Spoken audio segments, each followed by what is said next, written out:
Já už další dobu mám od Parlamentního institutu zpracované vlastně jednací řády evropské.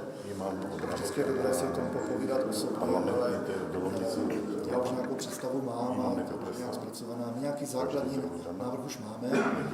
Rád bych si teďka znovu promluvil s předsedy klubů. My máme nějaký minimalistický, formální.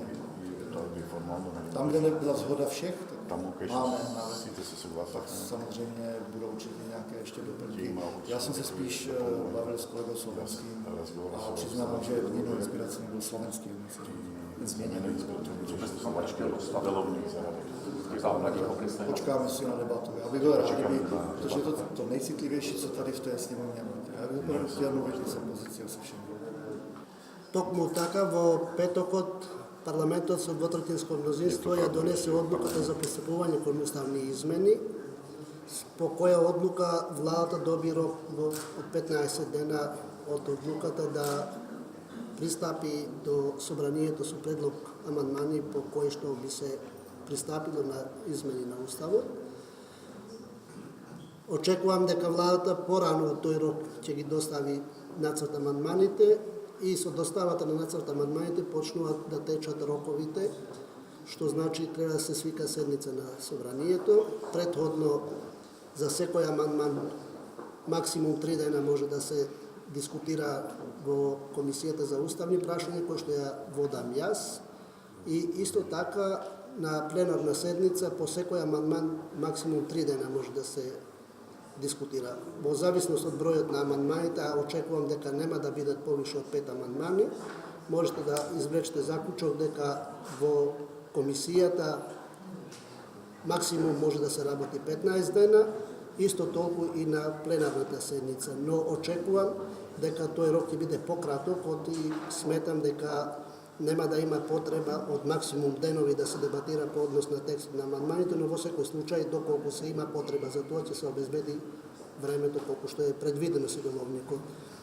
По донесување на нацртот на амандманите со мнозинство од купниот број на пратеници, во нашиот случај, значи 61 глас ќе треба за секој амандман за да се усвои текстот.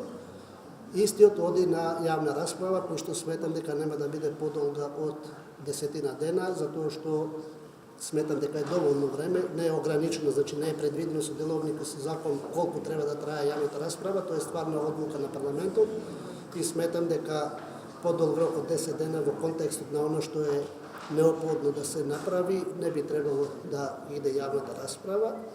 По јавната расправа се сублимираат сите дискусии кои беа на јавна расправа и на комисиите во собранието и пленарните седници, и во контекстот на тоа се доставува текстот на амандманот за усвојување во собранието, и на таа процедура, како последна процедура, исто така секој текст амандман се третира 3 дена максимум во комисијата и 3 дена на пленарна седница.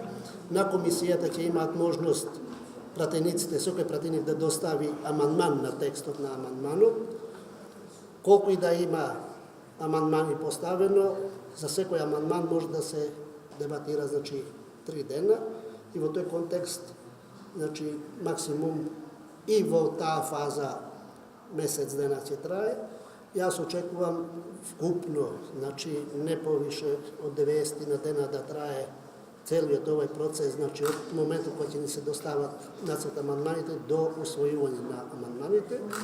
Во крајна инстанца, негде до 15 јануари, во крајен рок би можеле да завршиме со сета постапка, за да може да го заокружиме и тој процес и таа фаза на имплементација на спогодбата со Република Грција. По усвојување на амандманите кај нас стапува фаза на имплементација на договорот од грчкиот парламент, односно да го ратификува грчкиот парламент, кој што исто така ќе треба да го ратификува и протоколот за членство на Република Македонија во НАТО. Děkuji. To je dlouhý například, já vám to přeložím, jestli